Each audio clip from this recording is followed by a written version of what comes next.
আপোনালোকে ইয়াত বহি আছে গুড মৰ্নিং এভৰিৱান আৰু এটা নতুন ব্লগলৈ আপোনালোকক স্বাগতম জনালো আজি আৰু এটা নতুন বেলেগ জায়গা দেখাম ডিব্ৰুগড় বলক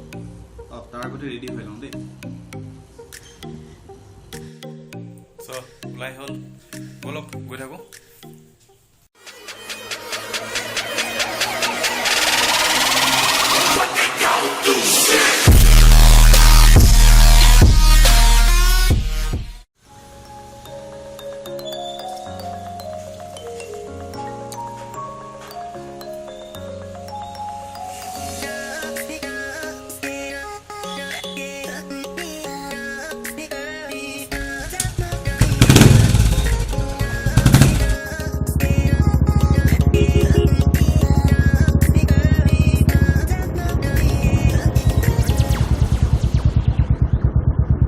So hello guys, welcome back to my YouTube channel DMS Official and you are watching DMS Vlog.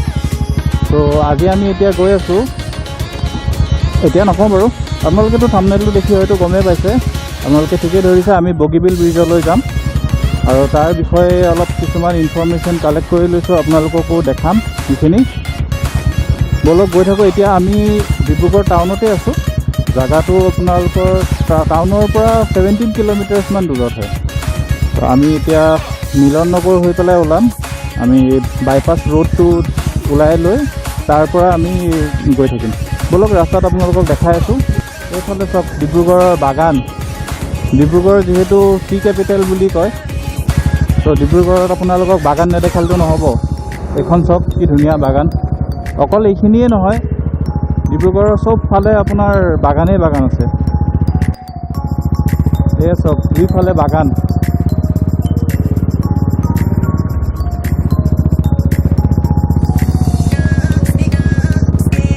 এতিয়া অলপ আগত আমি পাম ডিব্ৰুগড়ৰ যোনটো বাইপাছ আমি বাইপাছত কানেক্ট কৰিম এতিয়া বাইপাছত উঠি আমি ৰাইট চাইডলৈ যামগৈ যোনটো মৰাণলৈ বা শিৱসাগৰৰ ফালে যায় সেইফালেদি গ'লে আমাৰ 17 কিলোমিটাৰ বা 17 কিলোমিটাৰমান দূৰত আছে বগীবিল ব্ৰিজখন বলক গৈ থাকোঁ ৰাস্তাত আৰু কিবা যদি দেখাবলগীয়া বস্তু থাকে দেখাই যাম আৰু জগন্নাথ মন্দিৰটোতো দেখিলে আপোনালোকে মোৰ আগৰ ভিডিঅ'ত যদি নাই চোৱা মোৰ তলত ডেছক্ৰিপশ্যনত লিংকটো থাকিব চাই ল'ব পাৰিব সেই জগন্নাথ মন্দিৰটো বাওঁফালেদি গ'লে পালোঁ হয়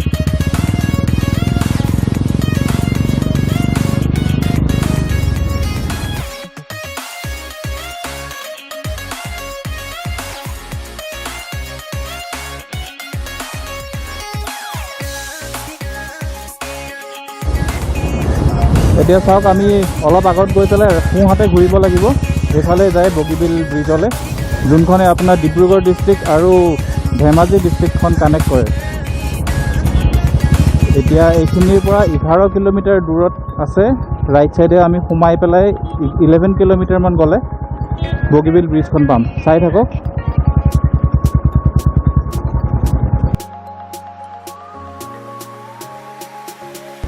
এয়া বাছ দেখিছে অৰুণাচলৰ বাছ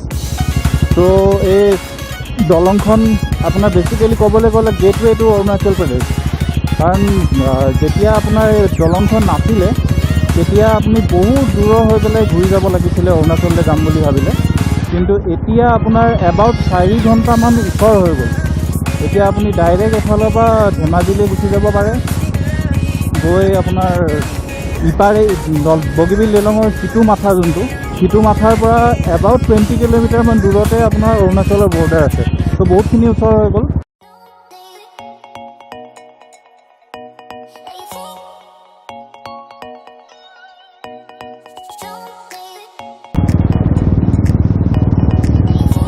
এতিয়া আপোনালোকে দেখিবলৈ পাব অকণমান আগলৈ আপোনালোকে যদি চাবলৈ দেখিছে যদি তেতিয়া ইয়াত টোল গেট এটা বনাই আছে ওচৰৰ পৰা দেখিব কেইদিনমান পিছৰ পৰা ইয়াত পইচা লোৱা আৰম্ভ কৰিব আৰু বাইকৰ কাৰণে বাৰু কথা নাই আৰু গাড়ীৰ কাৰণে হ'লে কিবা এটা পইচা দি থৈ পেলাইহে যাব পাৰিব আৰু খুব সম্ভৱ এইটো আপোনাৰ নেক্সট পিকনিক খোৱা ছিজনৰ আগে ষ্টাৰ্ট কৰিব চাগে মানে ডিচেম্বৰ জানুৱাৰী মানততো ষ্টাৰ্ট কৰিব লাগে কাৰণ খুব লৰালৰিকৈ বনাইছে সাইনবোৰ্ড লগাই হৈ গ'ল এয়া চব গোটেই সাইনবোৰ্ড আগতে নাছিলে এইখিনি গোটেই কমপ্লিট হৈ গ'ল বনাই এতিয়া পইচা ল'বলৈ ৰেডি। এতিয়া আহক, পইচা দিব মাজে মাজে ইয়াতে দি চাই গৈ থাকিব আৰু।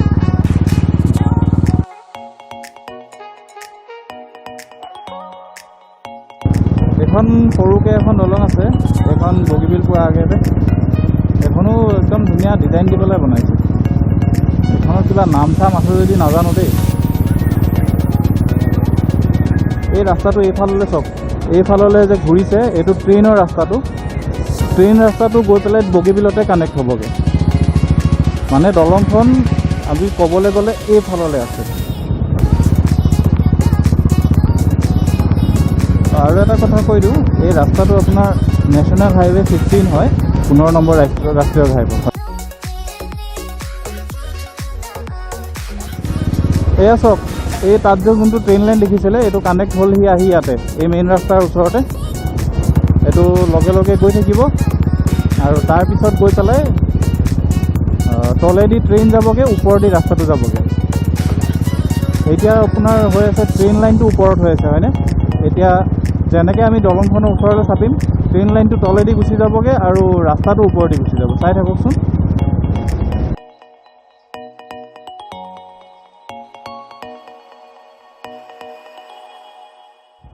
এয়া আৰম্ভ হৈ গ'ল বগীবিল ব্ৰিজ। এইখিনিৰ পৰা আমি উঠিলোঁ আৰু ইয়াৰ পৰা ষ্টাৰ্টিং কৰি ইটো মাথালৈকে আপোনাৰ ডিষ্টেঞ্চ হৈ গ'ল 4.94 কিলোমিটাৰ, 5 কিলোমিটাৰ বুলিয়ে ধৰিব পাৰে। আৰু এইটো ভাল সুবিধা হৈছে দেই, তলতে গজিছে গছজোপা, ব্ৰিজৰ ওপৰলৈকে ছাঁ পেলাইছে, কিমান ধুনীয়া। সেইকাৰণে গছবিলাক কাটিব নাপায়। এয়া আমি গৈ আছোঁ এতিয়া বগীবিল ব্ৰিজত। আৰু এখন ব্ৰিজখন ইমানেই মজবুতকৈ বনাইছে যে ইয়াত যদি দৰকাৰ পৰে টেংক চলাব পাৰিব ইয়াৰ ওপৰতে। আৰু ইয়াৰ ষ্ট্ৰেটেজিটো সেইটোৱে আছিলে, বনোৱা ষ্ট্ৰেটেজি সেইটোৱে আছিলে মেইনলি। যদি কেতিয়াবা বোলে ইণ্ডিয়া চাইনাৰ বৰ্ডাৰত, যোনটো আপোনাৰ এইফালৰ পৰা একদম ওচৰতে হয়, নৰ্থ ইষ্টৰ যোনটো কানেক্টিং ইণ্ডো চাইনাৰ বৰ্ডাৰ হয়, তাত যদি কিবা ডিষ্টাৰবেঞ্চেছ হয় তেতিয়াহ'লে যদি দৰকাৰ পৰে ইয়াত যাতে ইমাৰ্জেঞ্চি বেছিছ ফ্লাইট লেণ্ডিং কৰিব পৰা যায়, ফ্লাইট কেৰি কৰিব পৰা যায় এই ৰাস্তাটো দি, বা টেংকো আনকি নিব পাৰিব, ইমানেই মজবুতকৈ বনাইছে। আৰু এইখন দলং কনষ্ট্ৰাক্ট কৰিছিলে আপোনাৰ হিন্দুস্তান কনষ্ট্ৰাকশ্যন কোম্পানী বুলি এটা আছিলে, আৰু লগত আছিলে আপোনাৰ গেমন ইণ্ডিয়া লিমিটেড।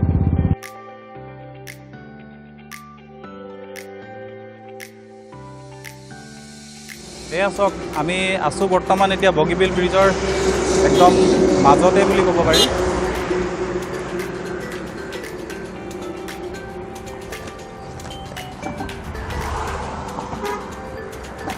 মোৰ পিছফালে যোনটো ছাইড দেখিছে, এইফালে ডিব্ৰুগড় আছে আৰু এইফালে হ'ল ধেমাজি ডিষ্ট্ৰিক্টখন কানেক্ট কৰে। এয়া চাওক, দূৰলৈ আপোনালোকে যোনটো দেখা পাইছে, এইকেইখন যে ৰখি আছে, তাতে আছে কাঞ্চনজংঘা, ব্ৰহ্মপুত্ৰ মুকুতা, মানে ব্ৰহ্মপুত্ৰ পাৰ্ল বুলি কয়। এইখন ক্ৰুজ শ্বিপ হয়, ইয়াতে আছে। দেখামগৈ আপোনালোকক, সেইখিনিও ওচৰৰ পৰা দেখামগৈ। এই দলংখন আপোনাৰ বনাবলৈ আৰম্ভ কৰিছিলে 2002 চনতে আপোনাৰ বনাবলৈ আৰম্ভ কৰিছিলে, কিন্তু কমপ্লিট হ'লগৈ আপোনাৰ 2018ত। চ' কিহৰ কাৰণে ইমান দিন লাগিলে নাজানো, হয়তো কিবা টেকনিকেল প্ৰব্লেম হ'ব পাৰে, নহ'লে কিবা পলিটিকেল প্ৰব্লেমো হ'ব পাৰে, সেইটো বিষয়ে মই নকওঁ এতিয়া। চ' এখন দলংখন ইনগ্ৰেশ্যন হ'ল 25 December 2018 on the day of good governance day. সেইদিনাখন আপোনাৰ আমাৰ যোনজন প্ৰাইম মিনিষ্টাৰ আছিলে অটল বিহাৰী বাজপেয়ী ছাৰ, তেখেতৰ বাৰ্থ এনিভাৰ্চাৰী হয়। চ' সেইদিনাখনতে এইখন ইনগ্ৰেট কৰা গৈছিলে। আমাৰ প্ৰধানমন্ত্ৰী শ্ৰী নৰেন্দ্ৰ মোদী ডাঙৰীয়াই আহি পেলাই এখন ইনগ্ৰেশ্যন কৰিছিলে। আৰু এইখনত যদি দৰকাৰ পৰে টেংক চলাব পাৰিব আৰু ফ্লাইট লেণ্ডিং কৰিব পাৰিব অন ইমাৰ্জেঞ্চি বেচিছ। সেইখিনি মই কৈছোঁ অলপ আগত, আপোনালোকক শুনিছে চাগে। চ' সেয়াই, চাই থাকক আৰু দেখাই আছোঁ। আমি এতিয়া তলৰ ফালৰ পৰা গৈ দেখাম। দলংখন ওপৰৰ পৰাতো সাধাৰণ বেলেগ দলঙৰ নিচিনাই লাগিছে দেখিবলৈ, তলৰ পৰা দেখিব কি ধুনীয়া লাগে দেখিবলৈ। ব'লক তেন্তে তললৈ যাওঁ। দলংখনৰ কিনাৰৰ পৰা চাবলৈহে বেছি ধুনীয়া লাগে।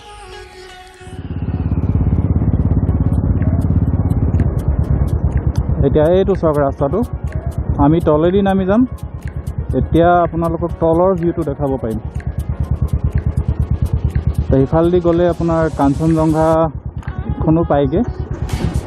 আৰু আপোনাৰ ব্ৰহ্মপুত্ৰ মুকুতা আৰু পিকনিক প্লেচ যোনকেইটা আছে এইফালেদিয়ে যাব লাগিব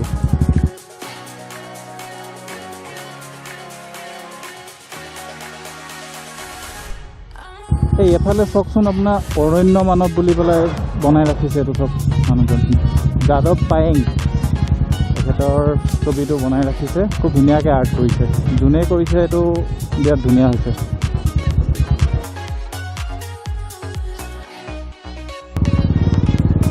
এই চাওক এইফালে এতিয়া আপোনালোকে দেখিব পাইছে এইখন বগীবিল ব্ৰিজখন আমি তলত আছোঁ এতিয়া বৰ্তমান আৰু ট্ৰেইনৰ ৰাস্তাটো তলেদি গৈ এই বগীবিল দলঙৰ পেটত সোমাইছে চিম্পল লেংগুৱেজত ক'বলৈ গ'লে সেইটোৱে পেটত সোমাইছে এইফালেদি গৈ আৰু ওপৰেদি ৰাস্তা গাড়ী চাড়ীবিলাক ট্ৰাক চ্ৰাক এইবিলাক চলিব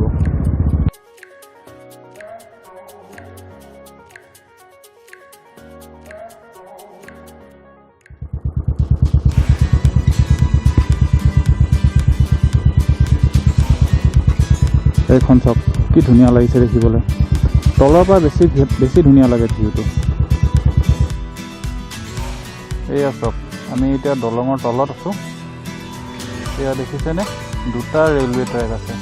এইটো এটা আৰু এই তলৰ জেগাখিনি যে দেখিছে মই যে কৈছিলোঁ অলপ আগতে ইয়াতে আমি আহি পিকনিক খাই যাওঁ এই ছাঁ পৰি থকা জেগাখিনি ধুনীয়াকৈ ঘৰৰ পৰা বনাই কৰি আনো ইয়াতে খাই মেলি গুচি যাওঁ চ' ফ্ৰেণ্ডছ এয়া চাওক মই যেনেকৈ ক'লোঁ আপোনাৰ তলৰ ফালৰ পৰা ভিউটো বেছি ধুনীয়া লাগে দেখিবলৈ এনেই ওপৰৰ পৰাতো এখন সাধাৰণ দলং নিচিনাই লাগে তলৰ পৰা চাওক কিমান ধুনীয়াকৈ বনাইছে পূৰা এটা পেটাৰ্ণটো কি ধুনীয়া লাগিছে দেখিবলৈ চাওক আৰু এইখনে সেই দলংখন যোনখন বনাবলৈ 200 মাহ লাগিছে বনাবলৈ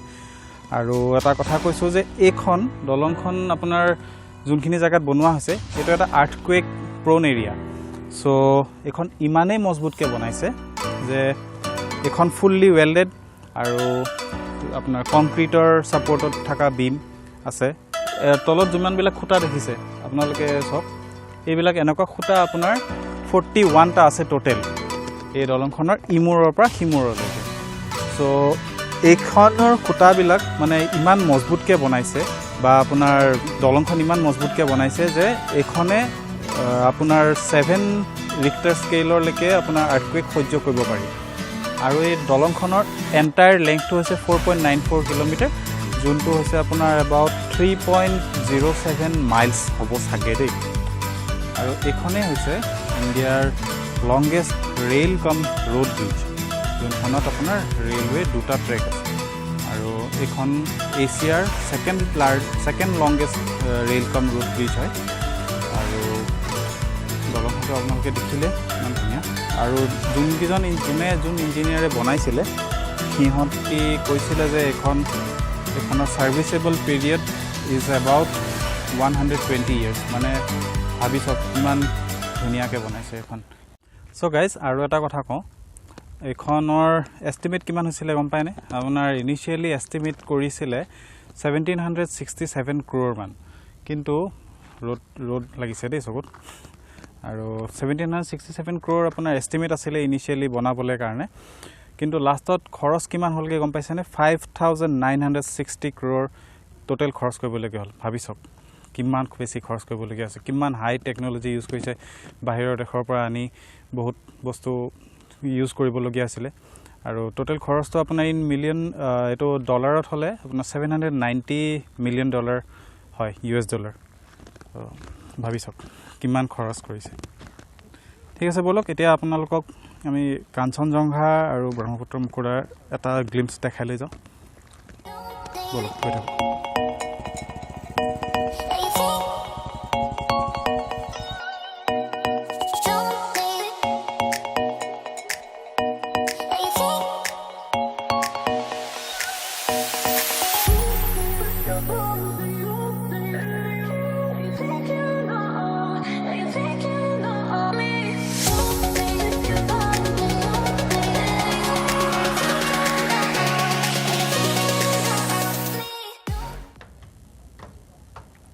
সো বলক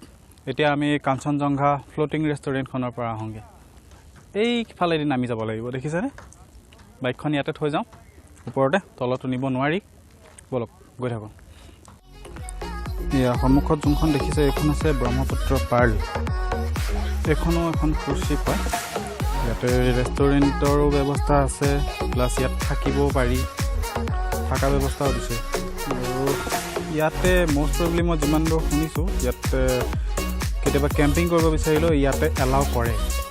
কিবা এটা চাৰ্জ লয় জেগাখিনিৰ কাৰণে ত' আছে ব্যৱস্থাটো এয়া তললৈ গৈ আছোঁ দেই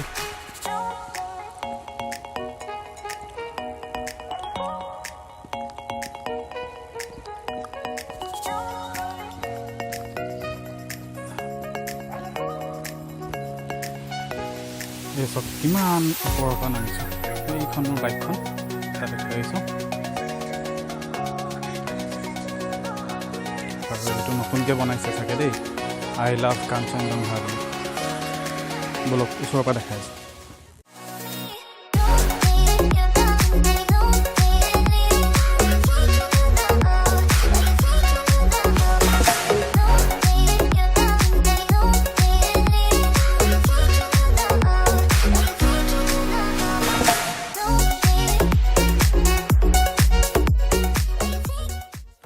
মোৰ ল'ৰাটো আহি খেলা ধূলা আৰম্ভ কৰিলেই পাৰ্ক দেখি ৰখিব পৰা নাই ওপৰৰ পৰা এইখনে চবচে আগত চকুত পৰিছে তাৰ চাবা দেই আৰু এই কটেজকেইটা যে দেখিছে 1 2 3 4টা আৰু আছে সিফাললৈ এইকেইটাৰ নাম দিছে আপোনাৰ চব ছিংগাপুৰ পেৰিছ ছিংগাপুৰ মই দেখাই আছোঁ ৰ'ব দেই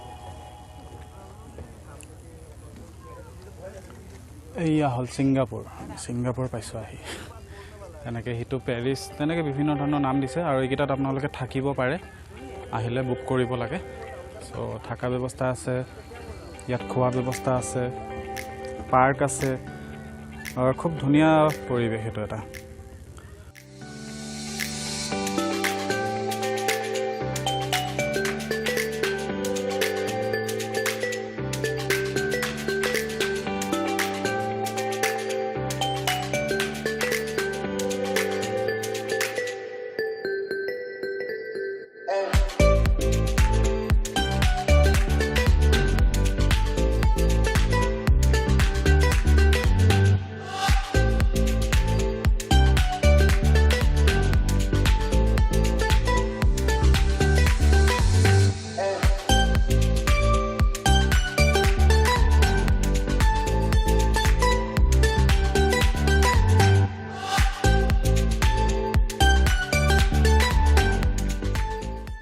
আজিলৈ ইমানে